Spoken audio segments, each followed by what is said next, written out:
and I love it when people respond. That's the best part. I'm taking out my phone and turning it off, hoping to be a model for all of you. My name is Julie Cummins Pickrell, and I'm the interim director of the Aspen Writers Foundation. And welcome to the 16th annual Winter Word Series.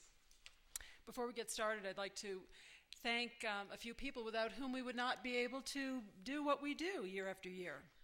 They include Barbara Reese. Thank you so much, Barbara, for all the time you've given.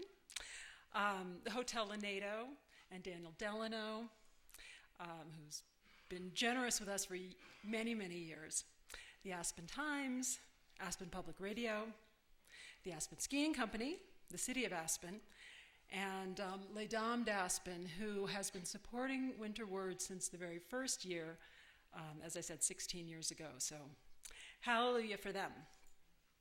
I want to mention, if you're wondering why I'm still up here, those of you I've known for many years, 2 weeks ago you may have seen in the Aspen Times and the Aspen Daily News, we did announce new leadership for the Aspen Writers Foundation. We're incredibly excited about a team we have coming in.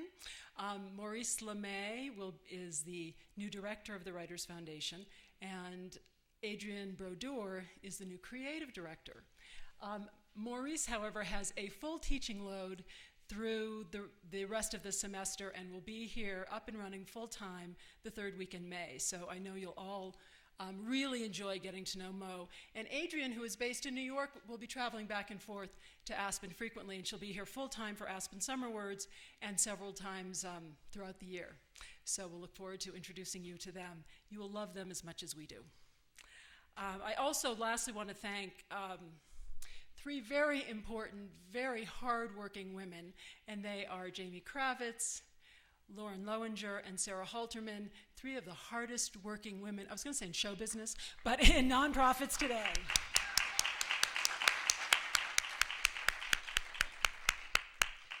It's my great pleasure to introduce tonight's very special guest. She's been with us before. We're so fortunate she continues to come back. And I want to start by telling a story that her sister likes to tell. Gretel grew up on a horse ranch in California, surrounded by animals and lots of dogs. And her sister went out on a date one night. When she came home, she went into Gretel's room to check on her younger sister and found Gretel in bed, the dog, the family dog, in Gretel's bed, all tucked in with his head on the pillow, and Gretel asleep on the floor. And that sort of outlines Gretel's relationship to nature and all of nature's creatures that started at a very young age and certainly has not abated one bit in the 30 years she's been writing about nature. Whether circumnavigating the Arctic Circle or the parameters of her Wyoming ranch or the boundaries of the human heart, Gretel casts such a keen and tender eye to the landscape, both internal and external.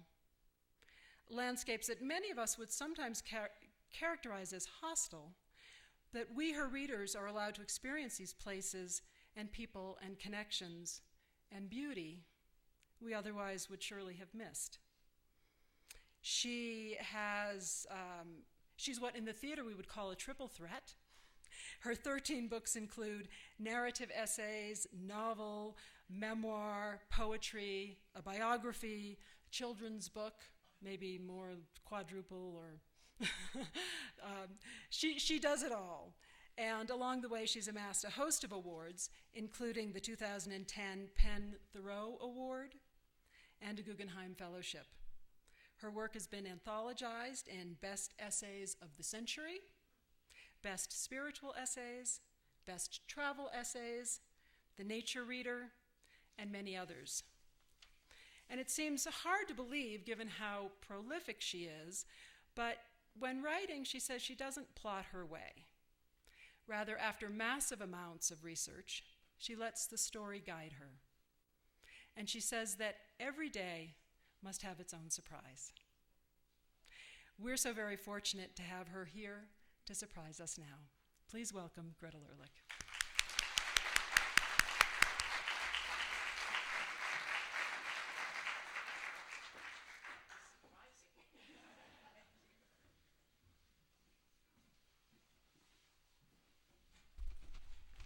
Thank you so much for coming out tonight, this beautiful snowy night. And I'm still sleeping on the floor, so nothing has really changed. My sister gave me all the clothes I have on tonight. Last night I read in Denver, and she brought 60 of her friends to my reading. Otherwise, nobody would have been there. So it was really nice to see people came without being paid. Anyway, on to a more serious subject. The tsunami hit Japan on March 11th, 2000. No, what was the date that it hit? March 9th, 2011. They suffered a triple disaster. First, the 9.0 earthquake, then a tsunami with run-up heights of between 60 and 133 feet. This is the height of the waves. And, of course, the nuclear meltdown, the 4 nuclear meltdowns. The people that I met there said, look, we live on a seismically wild set of islands. We know about earthquakes and tsunamis. We have stories in our family history going back hundreds and hundreds of years of people who survived, of people who died, of people who lost their houses. We have World War II, where people lost things, but then that special part of World War II where they experienced radiation, and now they're enduring it again. I went to Japan after, the minute it happened, the minute I heard it on the news, I turned to my partner and I said, I have to go. I've just had this long, inexplicable love for Japan and sort of Asian things in general. I've been there many times. I first went in 1968 when women still wore kimono and geita out on the streets, when all the little wooden houses were still little wooden houses. And it's changed a lot, but there's the sort of basic essence of the culture is still there, and it's so evident in how they responded to this horrible disaster. So I spent 3 months there. I went 3 different times. I went in June because I wanted to let people kind of settle down from the shock of what they had just experienced. I'm not a journalist. And then I went again in September when there was a terrible typhoon. And then I went in December when it began snowing, just about like tonight here. So Matsuo Basho, the great 17th century Japanese poet, said, "The person in mourning is a slave to sorrow." I didn't meet anybody in Japan in those 3 months who was a slave to sorrow. There was this incredible sense of euphoria at having survived, and at the same time it was really just like a coin that flipped back and forth. On the other side of that, of course, was terrible, terrible, wrenching grief over the losses. The people who lost loved ones. They didn't, losing a house, losing a car, that's we can all live through that, but losing loved ones is different. But there was also lots of laughter and a kind of hospitality, like those of us who are left, we have to really live now. We are surviving. This is us. This is right now. We are surviving. And that sort of went through all 3 visits there. Everybody lost something. This is really a rural part of Japan, northeastern Japan, still very traditional in every way. And they're mostly rice farmers and fishermen. The fishermen, everybody faced the wave in a different way, but of course the fishermen faced it in a really, extreme way. They either drove their boats out over the wave or they didn't make it. So my book starts out with one of those who didn't make it. He survived, but he swam.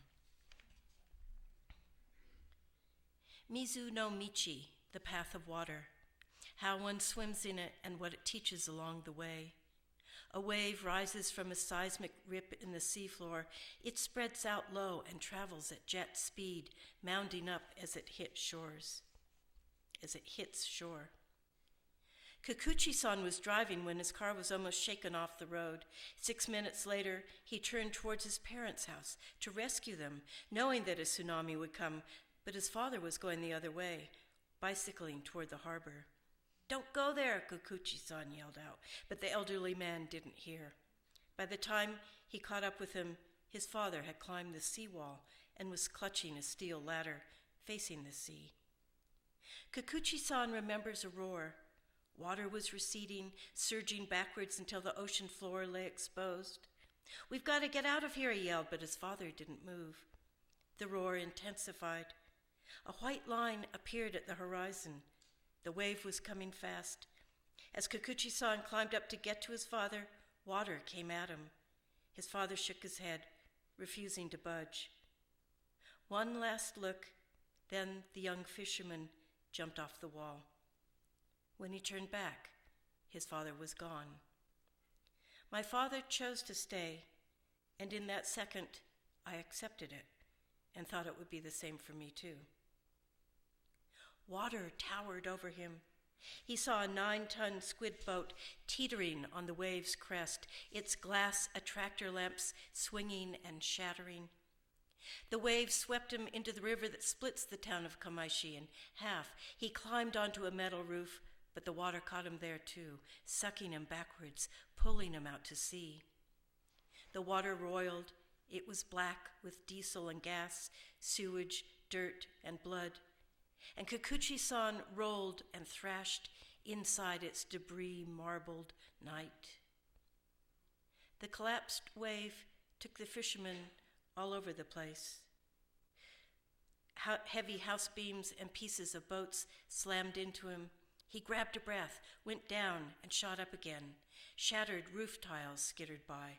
Water surged and retreated. Another wave drove him deeper, then tossed him sideways and up. He remembers seeing 2 concrete pillars zoom by. As he was pulled under the bridge, his head broke water. He could breathe.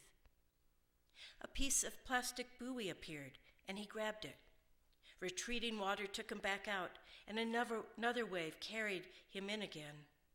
Dead bodies were floating, parts of houses catapulted, cars tumbled. A floating roof banged into a bridge and flipped on its side. The present was splintered. He was lost in a lost world. There was a roar. He looked, another wave coming back. Water covered him, and he was driven toward one of the bridge pillars. He saw a rope dangling. "I barely got to the pillar before the ocean began dragging me back," he said. "So I reached for the rope and grabbed it. My lower half was submerged. Debris was being pulled out, but I kept holding on. As the water drew away, my legs were pulled out in front of me. I was holding tight, floating on my back with my head up. At first, I wasn't worried about losing my grip, but then my hands got cold." Water came in false tidal sequences. Between waves, he remembers another period of stillness. The sea was a lagoon, he said. A log floated past. I climbed onto it. Sitting aside the dead tree, he could see the extent of the destruction for the first time. The entire port had been demolished. He lost his boat. Almost every house was gone, including his own. A beam floated by.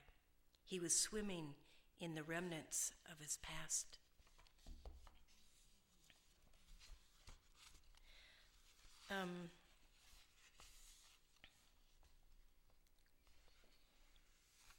I'll read a little bit from a fisherman who saved his boat. So the trick was, it wasn't a trick, it was if you were close enough to the harbor by chance and not stuck in traffic somewhere or not visiting somewhere, and your boat was fueled up and you got there in time, you could jump aboard and go out and ride up over these incoming towers of water and hope that you made it. I heard a story of one boat. Well, it was a village where several boats went out at the same time. These are big trawlers. And the guy, there were two sort of in single file, and the guy behind ran out of gas. And the really savvy captain saw it happen and threw a line at him, and he caught it and pulled the guy up over the waves. So, but other people, he said in that same moment, he saw other boats just flip backwards and disappear. So took a lot of guts. When the quake came, I knew there would be a tsunami, so I drove to the harbor, got on my boat, pulled anchor, and started out. My boat's about 50 feet long. Suddenly it lifted up into the air. It was the wave coming in. It felt as if we were being lifted up from beneath. We were 80 meters up above the bottom of the ocean and stayed there for about 3 minutes. The water was rough and confused, moving every which way. It was hard to steer. I kept going. Another 10 minutes out, I thought I'd be safe. There's a little island out there. I thought it would be far enough. Then I saw the horizon was all white again. This was the big wave coming. It came in fast and submerged the island's lighthouse. It came under my boat and lifted at 120 meters above the ocean bottom this time, and still I could see more waves coming. I turned and looked. Waves were crashing over the seawall, through the harbor, pouring through town. I stayed out for 2 days. I was afraid to come back in. There were about 10 boats out there. No one had anything, no warm clothes, much less water or food. But then he did come in, and his family was safe. Because, fishermen's family know to run to high ground, and thankfully, except on the Sendai Plain, which is a big open place where a lot of people didn't make it, and you probably saw the videos of those people who weren't making it. The spine of Honshu is very mountainous, and as you go north, the coast is closer to the mountains, so that they could get to high ground very easily and quickly. So that's the good part of the island. And then I'll read a little about, there are sections in my book called Radiation News. I only traveled from Sendai north. I didn't go, because those were the 375 miles of coast was just erased by the tsunami. Farther south, where the Fukushima Daiichi is, those houses weren't bothered by the water, but they were bothered by the radiations. But that's sort of like a different sort of situation. And I had a young translator, and I didn't want to expose her to that kind of radiation, so we just stayed north. Not all waves are made of water. The workers described the earthquake as coming in 2 intense waves, and by the time the second one started, the pipes inside Daiichi that regulate the heat of the reactor and carry coolant to it were bursting open, though TEPCO, which is Tokyo Electric, claimed it was the tsunami that caused the circulatory destruction. Oxygen tanks exploded, and the wall of the turbine building in Reactor 1 cracked. A tangle of overhead pipes buckled, others jerked away from the walls. Minutes later, but before the tsunami wave hit, the walls of Reactor 1 began to collapse. A radiation alarm sounded, and white smoke was seen coming from the top of the reactor. After the first tsunami wave hit the power plant, all the electrical and cooling systems failed. 6 hours after the earthquake, radiation levels rose to a measure that would be fatal to humans. 5 workers died from internal injuries. The wave bashed the sides of reactors 1 and 2 and flooded the basements of the turbine buildings, cutting off all power, including the emergency diesel generators. Though additional backup generators have been installed in watertight hillside buildings, the switching stations that connected backup power to the cooling systems were not watertight, and they failed. temperatures rose. Reactors 1, 2, 3, and 4 experienced meltdowns. Water levels dropped in the fuel rod pools stored precariously on top of the buildings. Overheating occurred. Residents of areas within 12 miles of the plant were evacuated. The workers at the power plant stayed, despite repeated exposure to higher levels of radiation than the Japanese government and TEPCO admitted. Workers attempted to open ventilation valves by hand but failed. One worker heard what he called an eerie, deep popping noise from a structure at the bottom of the reactor, and when he propped his foot onto it to open the valve, his rubber boot melted from the heat. There has been no meltdown, Idano Yukio, a government official, announced.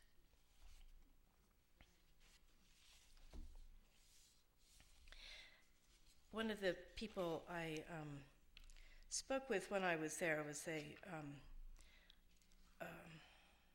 Shodo Harari Roshi, a Zen teacher who lived far from there, but he came up with 2 older priests immediately and was trying to help out at temples. That Buddhist and Shinto temples became unofficial evacuation centers and morgues and feeding stations and everything. And he wrote a newsletter that was translated and sent to me through Zen Center in San Francisco, and he said, in response to the nuclear meltdown, "We have to see out of a truly opened eye, which has seen the truth, and not deceive ourselves. This is Zen, and this is the harvest of our training." So when I was there, I read that before I went, and I took inspiration from that. I've been a Buddhist practitioner since my first trip in Japan, and albeit a kind of lousy one, but well, that makes it more fun. Gotta have a sense of humor about these things. But I just felt that, I had to just go and face, along with everybody there, whatever was, face the disaster just from moment to moment and try to capture that as well as I could. One of the wonderful things that happened was that I ended up with a translator, a young woman, 26-year-old, half New Zealander, half Japanese, and who at the last minute remembered that she couldn't drive and we didn't have a car. And so she said, "Don't worry, I'll tweet somebody into existence." It's really great to have young people on your side. And lo and behold, the next day, Abe-san showed up. Okay, so here's the thing. The word, there's a long tradition in Japan of, they're called Nikki no Michi, which means Nikki, the word Nikki, means diary. No, Michi means path. It can be just the road and also means the Buddhist path.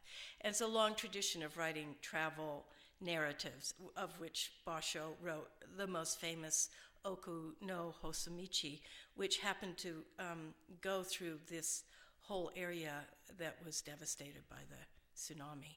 And so we often found ourselves exactly on his trail. But Nikki from New Zealand, my translator, her name is spelled Nikki.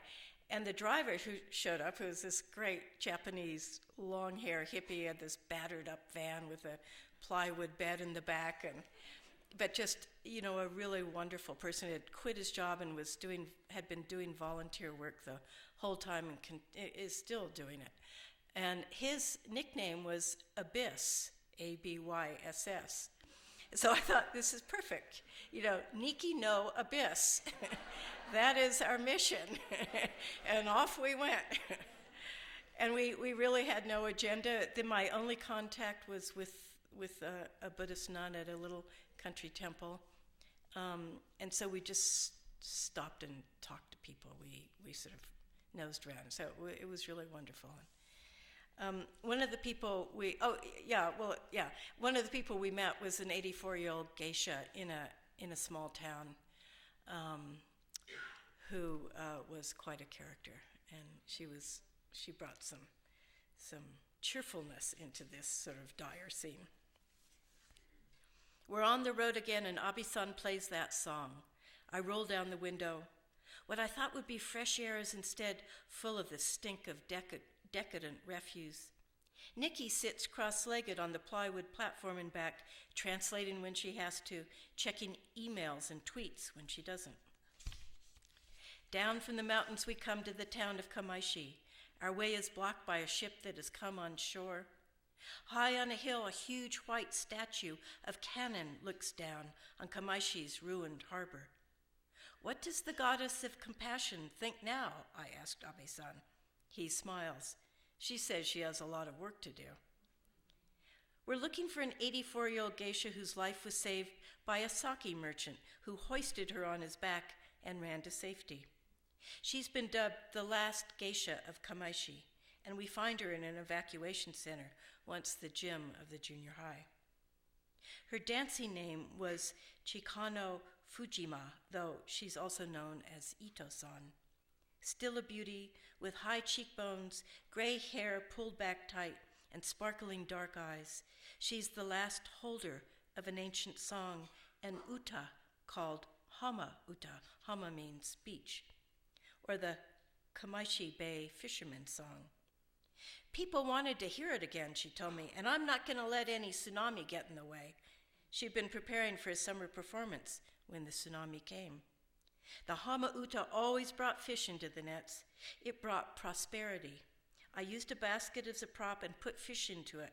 There was a special dance that went with the song. When I performed it, everyone was quiet. I'm the last person alive who knows the song. She's a country geisha, not a slim, polished, white-faced performer from Kyoto, but she has a vivacity that they don't have. More often than not, her determined mouth is set in a beautiful smile. Ito-san takes my hand and tells me her most recent news. Someone found her obi in the rubble and returned it to her, though everything else in her house was lost. Where's the man who saved your life, I ask, and we go looking for him. Down the ruined streets we go, past the huge ship, its red hull looping up the hill past the restaurant where Ito-san has performed for 75 years. Her window is open and she waves at everyone like a queen. People run to the side of the van to greet her. You're looking wonderful, they say. She points to the remains of a large 2-story structure on a corner. That's my house, she says excitedly, and doesn't seem to mind that it's in ruins. I was trying to get to the front door during the earthquake, but it was shaking so hard I couldn't stand up. That's when Hiroyuki, my friend who sells sake, came by. When he saw me crawling, he stopped. Then he just reached down and pulled me onto his back and started running. He carried me all the way up the hill just as the tsunami water began coming in. He saved my life. Oh, she was heavy, Hiroki-san says when we met him. I carried her up the hill over there. We spent the night there. We watched our houses wash away. Ito-san's eyes sparkle. She leans in close and whispers, "Would you like to hear something?" I bow and nod yes. Out comes the shamisen from under a soft cloth. Hiroki-san hands me a bottle of sake in a paper bag. We all take a sip. As Ito-san tunes her instrument, he whispers, "Oh, I love this song. It pulls at the heart." Slowly, she begins plucking the 3 strings. Her voice quavers at first, then grows stronger, and the words of the Hama Uta begin.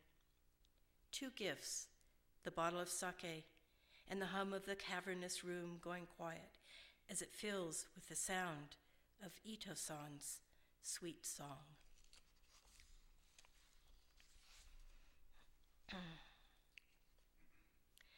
So I thought I'd read just a little sort of more personal stuff, because when I was in somebody else's culture, I was in somebody else's disaster, I was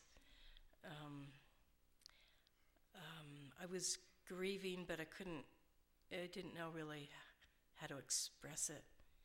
And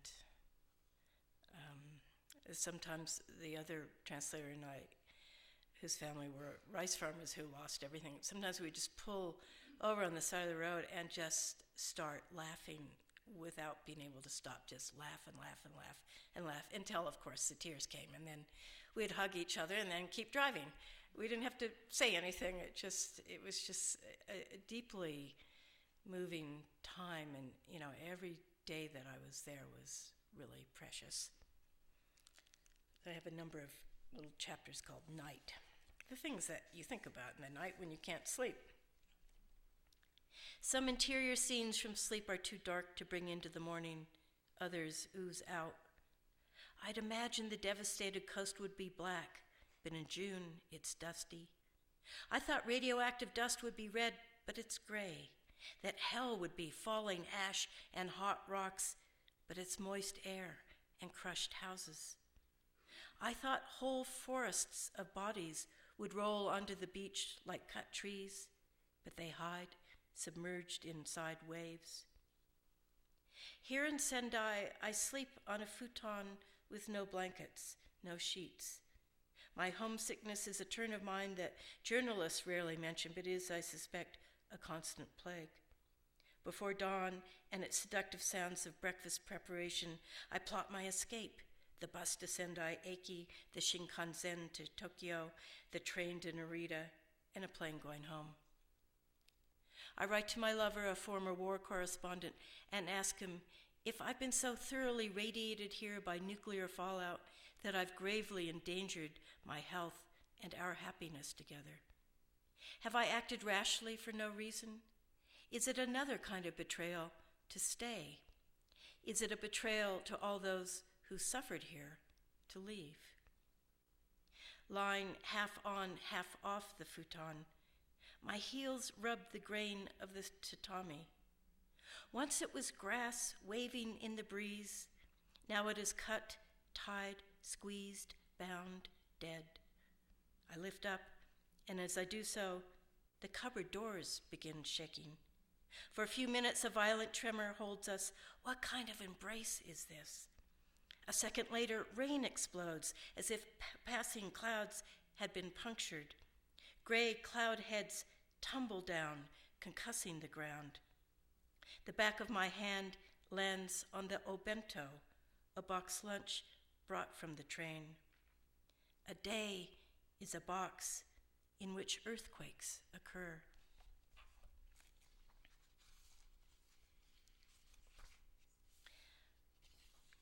How am I doing on time? I have a little. Okay, good. So when I was traveling with Nikki and Abe-san, you know, there was no place to stay. Everything was gone. There were no rokons, no hotels, very few, no place to eat. And so we ended up staying at Abe-san's house, if you can call it a house. It was kind of this wonderful traditional style shack. That's a little cruel, but you know, a traditional house with no heat, no running water, no light, nothing. It was kind of dirty and messy, but it was shelter. And I was there once, you know, it was very hot at first, and then it was very cold. And he cooked, and he bought no fish, no meat.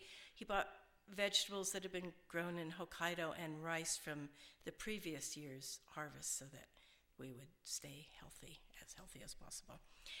But we really needed to bathe as often as possible, so we went to the public baths down in what had once been a beautiful town called Rikuzen Takata, which you might have seen on the news, where everything was gone except for this one, I think it was a 60-foot tall pine tree. A single tree was left. That was all of the whole town.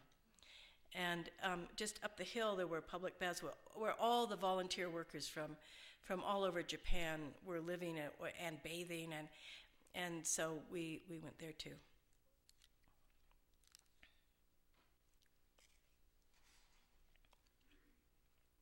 In the steam, A naked middle-aged woman, one of the local workers, greets me in a loud, hoarse voice and shows me where to stow the clothes. Nikki and I sit on pink plastic stools, wash ourselves, then slide into hot water. The river is within us. The sea is all around us. A line from T.S. Eliot's poem, The Dry Salvages, begins. Radioactive water is absorbed by living tissue. We scrub dirt off as radioactive iodine and cesium-137 soak in. Fresh water pours up from a pipe over Nikki's shoulder. Eliot continues, we cannot think of a time that is oceanless, or of an ocean not littered with wastage, or of a future that is not liable, like the past, to have no destination. 10 naked women's bodies stir around, old and young, the unbeautiful and the lithe, hands, wrists, breasts floating, minds unraveling, letting loose scraps of dreams and knife-sharp scenes of a water-flattened town. Seismic rumblings cause waves to travel across the bathwater. They bump into us, into our shoulders and cheeks, like the abyssal waters that peel off underwater mountains, causing gentle crests to curl. We drift. When the heat gets to be too much, we rise up, displacing water, as if our bodies had the kind of seismic power that could tear Earth apart. We sit on the edge, cooling ourselves when Nikki tells how, when translating for London journalists at the Telegraph 9 days after the disaster, they talked to a young boy, aged 10, who had been looking for his mother in the rubble. The boy finally accepted that his mother was dead after 3 days, then went looking for her body at the temporary morgues, but never found her, she tells me. His father turned out to be the town's mayor. When the tsunami came, Tobasan, the mayor, clung onto the roof of City Hall as the third floor of the building where the American schoolteacher Monty Dixon, among others, thought he would be safe, was ravaged by a 30-foot high wave. Tobasan watched his own house torn apart by the wave, knowing his wife was inside. But duty to the town came first, he explained. I'm a human being and a father, but I had to stay at the office. A lot of my staff have been lost or have lost their families too. Nikki tells me how the young boy's friend ran when he saw the water coming, leaving behind his own mother, who had gone back into the house for something, how other classmates were picked up by their mothers and never seen again. We climb out of the bath, dry ourselves with tiny towels, and put on our dirty clothes again. Abe-san emerges from the men's side, and we rumble through the outskirts of this non-existent town with the ghosts of its 12,449 dead, including the 68 city officials wandering legless around the moving van. 9 months earlier, when I first saw this town, I was stunned by the extent of its destruction. Now, passing through morning and evening, stopping for gas, groceries, and a dip in the public baths, the sight is almost commonplace. Is it possible to become inured to near total destruction? We no longer brood over the memory of the firefighters who drowned while trying to close the water gates, or the deaths at City Hall, or the lack of standing buildings, or the foaming ocean with its white caps glinting brevity. Not because we've become hard-hearted, but perhaps the opposite. We've begun living the reality, dipping our own bodies into its toxic waters, no longer just voyeurs. And I'll close with this. The ocean is heavy. As the planet took shape, water came from inside the earth. Our litany of natural disasters is nothing compared with the eruptions and earthquakes of the early Earth, when the temperature fell to 212 degrees below zero and spewing water vapor condensed into oceans as we know them today. Morning star, evening star, we live between them, rocking. A rag of cloud keeps wiping away the eye. Drowning, a tiny eye surfaces to take a last look at ruined earth, at human excesses and defects, and its genius. An ear lifts and hears music. Water slap, then down. Even underwater, I try to see, is the abyss dark or fed by fire? I hold a cracked tea bowl in my mind. It is lopsided, beautiful, spilling. The chilled depths into which I slide break open like doors. Abe-san says, "You have to be alive to die." Thank you.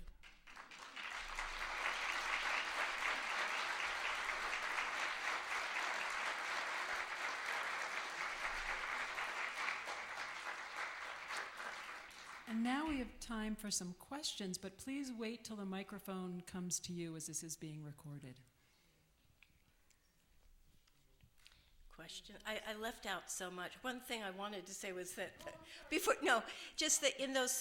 in the middle month in September there was a terrible typhoon that instead of going up the west coast came up the northeast coast and just took out everything that had all the repairing and the planting that they had started so valiantly 6 months after the tsunami, and it was dreadfully depressing. But then when I went back in December, they were back at it. They had replanted again the winter gardens because, they had nothing to eat. And they had repaired the houses, and they had, let the floodwaters out of the temporary houses that they had to be evacuated from. And so, I just want to say that every day I saw, in the news they talk about these people being resilient, but it's much more than that. It was based on what a Shinto priest said is wa, which is a word that means together living, a sort of collective ideal of society. We're not talking about communism here. We're talking about a very ancient pastoral, rural, agricultural collective that comes from China and Korea, and the Buddhist concept of shunyata, which means emptiness, which means that the whole society is based on a sense of beauty framed by impermanence. And that because they live on this seismically active island, or 8 islands, that it's really a case of landscape shaping consciousness. It's hard to know what came first, but makes it very, everything there kind of has a depth to it and a shine, a kind of, the impermanence, the sense of impermanence has a freshness to it that's expressed aesthetically in traditional Japanese architecture, theater, literature, and the way they conduct themselves everywhere. So I forgot to say all that, and I think it was really important. Questions?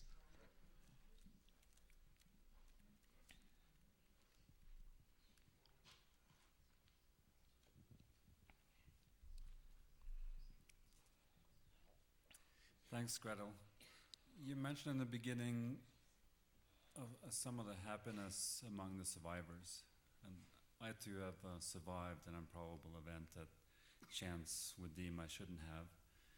And it was really powerful for me. I'm wondering if the survival as a powerful unguent is something you observed among the citizens you might have met who also survived improbably. Say that last bit of the question again. It's hard for me to hear. I'm wondering if you can comment on the survivors who improbably survived and what it might have meant to them. Yeah. In their life, their perspective. Yeah. And what they did next. They were not at all sentimental about either the losses or the survivals. They were joyful, they were euphoric, and they were just down-to-earth practical, all sort of compressed together, so that they used that energy of euphoria that was, of course, fueled also by grief. Was fueled by grief, as a kind of translated into a physical energy that enabled them to replant, rebuild, find each other, and just move ahead, regardless. It's also on the foundation of a because Japan is so tiny, and there's sort of a likeness to it all. It's coastal and it's mountains and then it's coast again. And so it's sort of, all this is on a historical foundation. They know that for thousands of years people have been going through this and have survived. We just don't have that in this country. We haven't been here very long. So I think that was also very sustaining. But there was just, I think, the most courageous person everybody was courageous, but this outrageously courageous young woman had lost her own child. She had just had a baby, but she had lost her 6-year-old. The tsunami drove water right through an entire elementary school. Almost all the children were washed away, and 10 out of 11 teachers. And then it went farther up this river. It intruded up a 6-mile river and just washed farmers away, because nobody was expecting that to happen. And this one, so that there were many, many losses. And this woman just got pissed off at the whole situation and went and rented a backhoe and began digging for the dead. Her own child's remains were found elsewhere. And she said, I've buried my own child, but everybody else is still missing relatives, and I'm going to keep digging until we found all of them. And she's still digging. And she was really cool. And it was up the road is a little Buddhist temple that where I happened to know through a friend of a friend the young nun there. It was just the young nun and her uncle, the abbot. And that became, people on the river began dragging the dead bodies up to the temple. They didn't know what else to do with them, but, being Asian, they wanted proper burials. They wanted them cremated. They weren't going to just leave them lying there. And so pretty soon, it became first a shelter for people, and then a morgue, and this young woman was part of that sangha. So, and just these valiant stories. Just a guy who had been a teacher at the school that got mostly washed away and had moved to another town into Akita in western Japan, came back and just joined the search for missing children. He said, I know those families. Those are part of me. He quit his job. So people were amazing.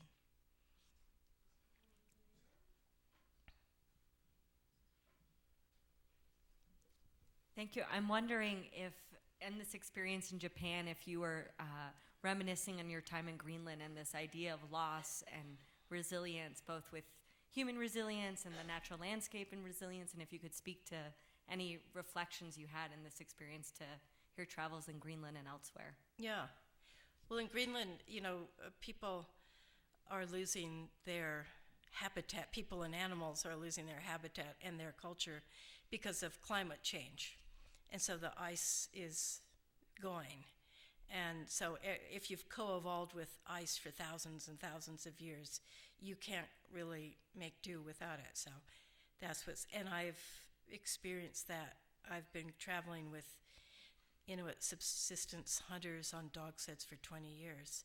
And we experienced the coming of the climate crisis, sort of on the dog sled. It started going through the ice and everything. And I've, witnessed their tremendous despair and felt it myself to the point where I don't know if I can bear to go back there again. But, that it's different because, loss is loss, it's a little different because it's human caused, and a tsunami and an earthquake are not. But what I did see was that, I've gone around the top of the world talking to Aboriginal Arctic people about how their lives are being impacted by climate change, and I think of Japanese people, though they're not truly Aboriginal, they're not of Japan. They migrated from Siberia and Mongolia, and then from the south, probably from Polynesia. But they have been there a hell of a long time, and their sort of mindset is sort of part of the whole Chinese tradition of how you relate to earth and mind. And I see all the same similarities, because everybody came from there. Well, they came from Africa and then up and around, and there's a similarity in that kind of persistence, generosity, patience, self-discipline, and a kind of prescient insight into what's about to happen and how to be totally prepared for it and to meet it directly with just the right action at the right moment, and then not linger or ask for anybody to praise you. I mean, you just move on from that from moment to moment. So I saw that in Japan as well. I wasn't really, I didn't know if I would see that. I mean, I wasn't going expecting anything, but I was astonished at every day what people did. I mean, humans, you don't have to be, we were all indigenous sometime, someplace. We all have that in us. We just have to let it out.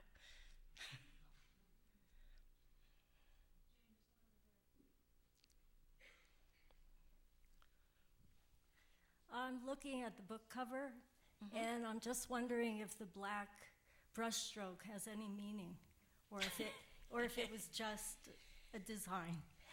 Well, it's not. I always say what I learned from studying Japanese literature was there's a word that translates into following the brush, which is sort of following one's consciousness as whatever thoughts happen, you go with that, and you then go with it. You don't know where the brush is going to go, and I do ink and brush stuff. So, maybe it's that. Maybe it's what I thought the beaches would look like. I thought everything would be black. I don't know. Maybe it's, what do you think it is? I think it's, and it could, yeah. It's all those things. For the first time in my writing career, I really liked the cover of a book. It's always really like, oh no.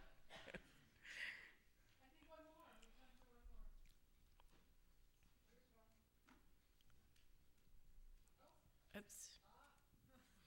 Maybe two more. I wonder what you learned about attitudes toward rebuilding, and whether there's anything you saw that was specially Japanese or having to do with Buddhist tradition. And you think of so many people around the world after facing a natural catastrophe, think of leaving, of thinking of going somewhere else, of thinking going to high ground, or leaving an area where prone to earthquakes or tornadoes or whatever it may be. Was there a different attitude you found there about what people said about what they were going to do, or did they talk about going somewhere else or somewhere safer? The notion of, is this something that's just part of the natural cycle, and this is something that's inevitable? They don't seem to leave. They're really bound, especially in that part of Japan, bound by family and traditional work. I mean, if your father was a fisherman, you're a fisherman, and on and on. So, and they're not. They just don't leave. They wouldn't be. I mean, young people can go to Tokyo or Yokohama or something, and then go to the city where they become anonymous. But you can't leave from one rural area and go to another rural area. It just doesn't work in Japan. They wouldn't be accepted. It would be, the dialect would be different. They just don't do that. I asked them about that. They are not being allowed to rebuild where the tsunami wave went.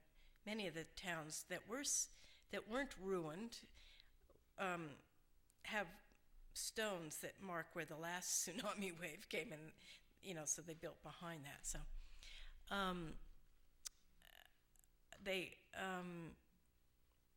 they just, yes, they want to rebuild on high ground. The fisherman I talked to in Miyako, I said, do you have any hope? And he sort of looked at the sky and he said, hope. Yes, I have hope. I hope to rebuild on high ground. But since you mentioned it, I'm trying to, I just have been a little, I haven't quite gotten it together yet, but I'm trying to put together something to go back to Miyako, start in that town, a rebuilding project that would be a collaborative, sustainable project where everybody would, whether it was a family group or a neighborhood group or, a group defined by, what they do for a living, that would be up to them and how they would like to rebuild their houses. The Japanese government is buying land for them to rebuild on, but it can't afford to pay for the actual houses. So I'm hoping I can raise some money and to work with some young builders both here and in Japan to start out in one village, see how it works, and sit down with this one fisherman and his extended family, and to incorporate some traditional Japanese aesthetics into it, have flower and vegetable gardens in a courtyard, or to remind them that, okay, clean slate, you can do whatever you want now. You can choose how you want your environment to be, and to make it fun, and to do it and find ways of doing it, materials, whatever, that are not dreadfully expensive, and all the great aspirations for building. I mean, it's a worldwide problem. We have millions of refugees all around the world, and I think that builders need to do some so-called missionary work, and go help people figure out how to live in a world where there are no set boundaries anymore. But I thought, it would be good to do it in a country that is a developed country that's stable, and maybe that could be a learning process for other countries as well. So I asked him about the guy who was talking about driving his boat over the wave, and he and his son fished together, and I asked them if that would be something they would accept, or if they would allow me to help them. And they said, oh yeah, please come. That would be fun. That would be wonderful. Because they don't have time. They're all just trying to work and make a living and have something to eat, and they don't have time to go build a house. And there aren't extra people there.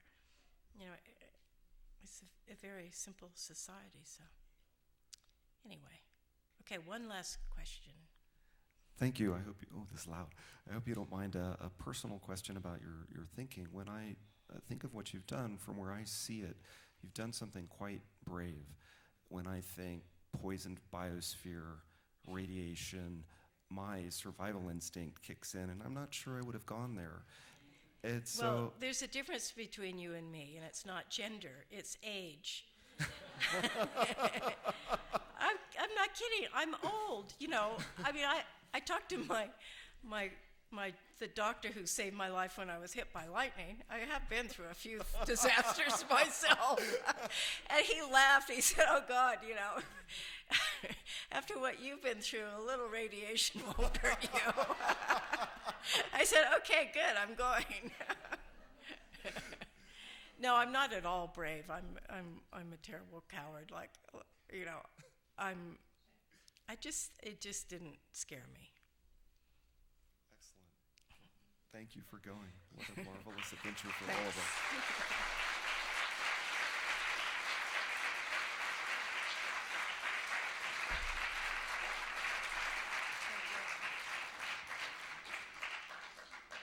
Thank you all for being here. Gretel will be in the lobby signing books. Please get your books from Explore, and we'll see you on March 4th for another Winter Words event.